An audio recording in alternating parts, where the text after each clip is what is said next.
Iran America के बीच वार्ता के लिए तैयारियां पूरी हो गई है। इस्लामाबाद में वार्ता की तैयारियां शुरू हो गई है। 10,000 पुलिसकर्मियों की तैनाती, पाकिस्तानी सेना भी इस्लामाबाद में तैनात है। तो आप देखें किस तरह से पूरे इस्लामाबाद को एक बार फिर से सील करने का काम किया गया है।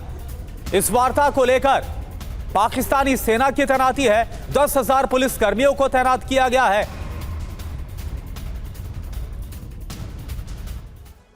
तो दूसरे दौर की वार्ता संग्राम या समझौता, सवाल क्या है? दूसरे दौर की वार्ता में कोई समाधान निकलेगा क्या? किन किन मुद्दों पर टकराव है?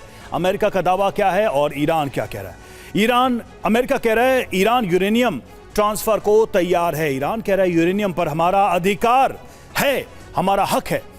अमेरिका कह रहा है कि हॉर्मुज स्ट्रेट की नाकेबंदी जारी रहेगी। ईरान का कहना है कि कमर्शियल शिप के लिए खुला सैन्य जहाजों पर प्रतिबंध है अभी भी, यानी कि सैनिक जहाज जो भी होंगे उन पर अभी भी प्रतिबंध हमारा जारी है। ईरान की धमकी देखिए, हॉर्मुज पर अमेरिका का कंट्रोल मंजूर नहीं है।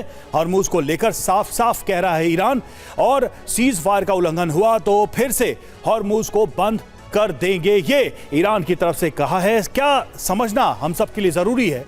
तो अमेरिका ईरान के साथ जल्द समझौता करना चाहता है, ये डेस्परेशन तो दिखाई दे रही है। ईरान बिना किसी दबाव में आकर डील फाइनल करना चाहता है, कोई प्रेशर अपने ऊपर नहीं लेना चाहता। समझौते से पहले अपनी शर्तें पूरी करवाने की कोशिश में भी है। ईरान की बातचीत से पहले ही कुछ कंडीशंस को अमेरिका मान जाए।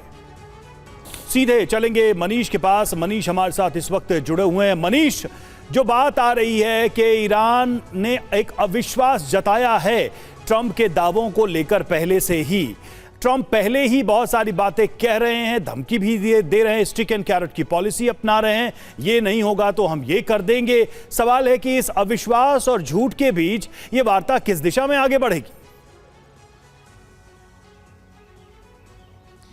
देखिए, सबसे बड़ी बात यह है कि अगर कुछ नहीं हो रहा होता तो ये बातचीत नहीं होती। इसके बावजूद कि ईरान के संसद के स्पीकर ये कहते हैं कि 1 घंटे में ट्रंप 7 बार झूठ बोल रहे हैं और उनके सारे दावे गलत हैं, लेकिन तब भी वो बातचीत के लिए बैठ रहे हैं।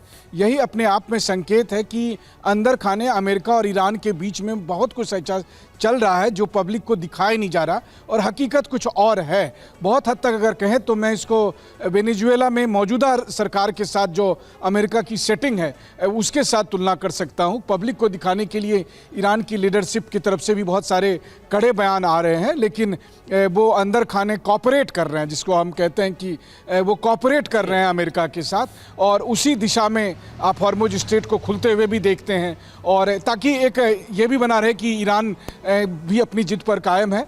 लेकिन ये भी बात है कि पिछली बार जो बातचीत हुई थी उसकी तुलना में इस बार ईरान और अमेरिका के बीच अच्छी अंडरस्टैंडिंग दिख रही है, जहां पर आप ये उम्मीद कर सकते हैं कि एकदम सीधे तो सब कुछ नहीं होगा, लेकिन हाँ, अगली बातचीत खाली हाथ नहीं जाने वाली है। ठीक है, यानी आपको लग रहा है कि अगली जो बातचीत है वो खाली हाथ नहीं जाएगी। और डॉक्टर इरशाद अहमद खान साहब भी हमारे साथ जुड़े हैं। डॉक्टर इरशाद अहमद खान साहब, एक बात बताइए, पहली जो बातचीत है वो आपको पता है क्यों फेल हुई है? क्योंकि जो परमाणु कार्यक्रम है ये मुद्दा था, और इसी को लेकर जो संवर्धित यूरेनियम है, अब डोनाल्ड ट्रंप ये दावा कर रहे हैं कि जो ईरान है वो देने के लिए तैयार हो गया। ईरान बोल रहा है ऐसा कुछ भी नहीं है। आप एक बात बताइए कि हमने देखा कि आसिम मुनीर जाते हैं ईरान, वहां पर जाकर मुलाकात करते हैं, ये जो दोस्ती का हाथ दिखाया जा रहा है, और अब जो डोनाल्ड ट्रंप की तरफ से बयानबाजियां दिखाई जा रही है, कहीं ऐसा तो नहीं कि पाकिस्तान और अमेरिका दोनों मिलकर ईरान की पीठ में छुरा घोंपने का काम कर रहे हैं? बहुत शुक्रिया जी। देखें रवि, मैं आपसे अर्ज करूं कि आपने कैसे कहा कि पहली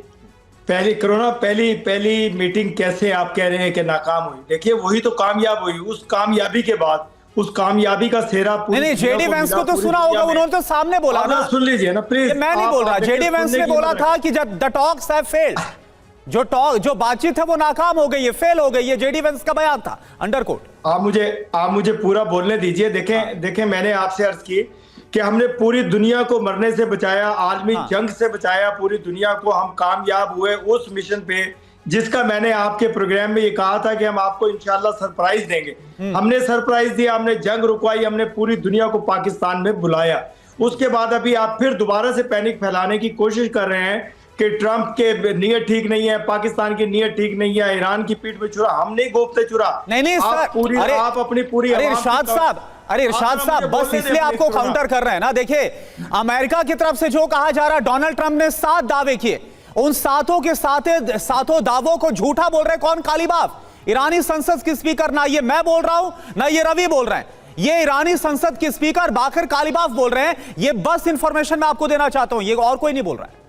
आप मुझे प्लीज एक 60 सेकंड पूरा बोलने दीजिए कोरोना। मैं ये कह रहा हूं, मैंने ये कहा कि आप कह रहे हैं कि जी पीठ में छुरा घोंप रहे हैं, आप अपने हिंदुस्तानियों की पीठ में छुरा घोंप रहे हैं, उनको मिसगाइड कर रहे हैं। देखिए, आपने हरमुज खुली, आपको भी फायदा हुआ, पूरी दुनिया को फायदा हुआ, आपका भी ऑयल बनता, एलएनजी बनती, तमाम मुसीबत पड़ी हुई थी हिंदुस्तान में।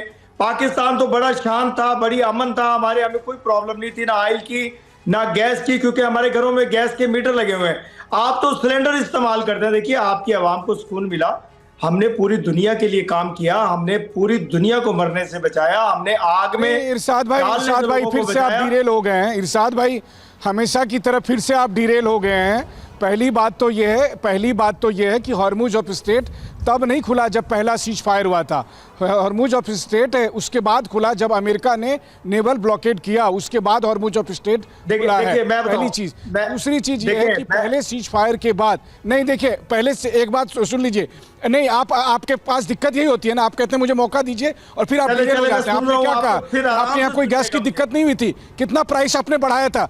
इरशाद भाई, आपने गैस की कीमतें कितनी बढ़ा दी थी, पेट्रोल डीजल की कीमतें कितनी बढ़ा दी थी कि पाकिस्तान सरकार को उसके प्राइस कम करने पड़े। अगर आपको इतना ही ज़्यादा तेल और गैस था तो क्यों आपने अचानक आसमान की ऊंचाई तक तेल की कीमतें बढ़ा दी थी? और जो तीसरी सबसे अहम बात है कि छुरा कौन किसको घोंप रहा है, वो आपको भी पता है। और सबसे अहम बात यह है कि आज की भी तारीख में अमेरिका और ईरान आपस में जो बातचीत कर रहे हैं, उसमें आपका रोल वही है जो पहले दिन था। आज भी आप फैसिलिटेटर हैं। आप क्रेडिट मत लीजिए कि सवाल का जवाब देने, वो उसका क्रेडिट ट्रंप को लेने। जवाब सुनिए, जवाब सुन लीजिए। देखिए, आपने पहले भी ये कहा था कि हमारे मुल्क में महंगाई हो गई, हमारे मुल्क में गैस महंगी हो गई, बिजली महंगी हो गई।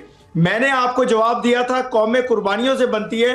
पाकिस्तान ने कुर्बानी दी, पाकिस्तान की आवाम ने कुर्बानी दी। आज कहां खड़े हैं हम? बुलंदियों पे। क्या फालतू बात है? मतलब देखिए, कुछ लोग, देखिए इरशाद साहब, ठीक है, मैं समझ गया आपकी बात, आप कहां जा रहे हैं। इरशाद साहब, कुछ लोग अपनी मजबूरियों को कुर्बानी का नाम देते हैं। आप दीजिए, आप जो नाम देना है, आप डिक्शनरी उठा लीजिए, जितने अच्छे लफ्ज हैं वो उठा लीजिए, दे लीजिए। लेकिन मजबूरियां क्या है पाकिस्तान की, ये पाकिस्तान भी जानता है, पाकिस्तान की आवाम भी जानती है और पूरी दुनिया भी जानती है। ट्रंप की ईरान पर फिर बमबारी की धमकी, बुधवार तक डील नहीं हुई तो बमबारी, ईरान के साथ सीज फायर और नहीं बढ़ाएंगे। ये कौन कह रहा है? ये ट्रंप कह रहा है। ईरान अमेरिका के बीच 21 अप्रैल तक सीज फायर, और कहा है ट्रंप ने कि अगर समझौता नहीं होता है तो हम इस सीज फायर को आगे नहीं बढ़ाएंगे, फिर से बमबारी करेंगे।